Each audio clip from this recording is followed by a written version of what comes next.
À l'unité mixte de physique CNRS Thalès, il y a des chercheurs de Thalès, des chercheurs du CNRS comme moi. Nous travaillons ensemble au quotidien, nous partageons laboratoire, équipement, nous confrontons nos idées entre recherche fondamentale et appliquée, et donc c'est vraiment extrêmement fructueux. Nous avons réussi pour la première fois à réaliser des nanoneurones et des nanosynapses. La raison pour laquelle c'est important, c'est qu'aujourd'hui, le domaine de l'intelligence artificielle est en pleine explosion.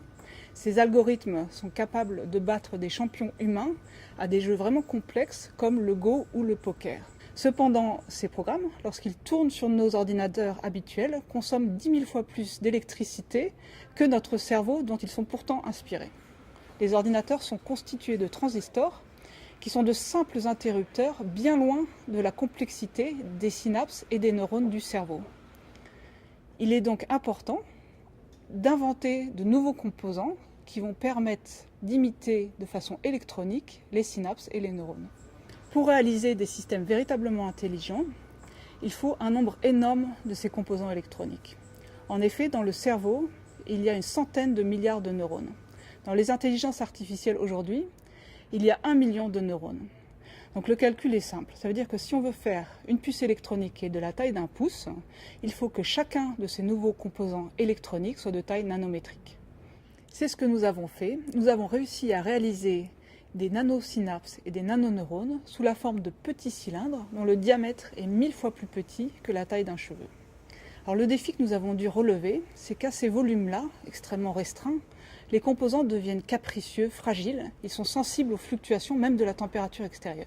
Or, si on veut traiter de l'information de façon fiable, il faut tout de même une certaine stabilité des propriétés des composants.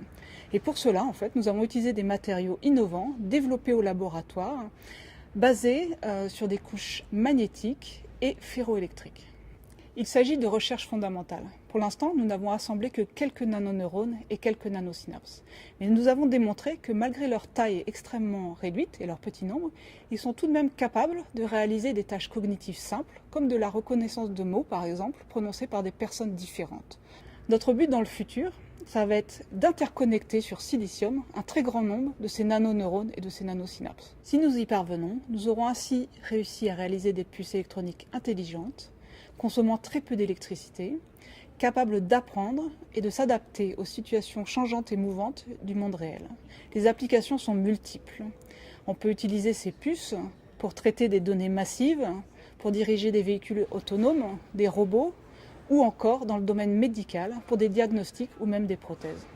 Développer ce projet dans le centre de recherche Thalès a été extrêmement stimulant, car en effet il s'agit d'un centre interdisciplinaire où se côtoient au quotidien recherche fondamentale et recherche appliquée.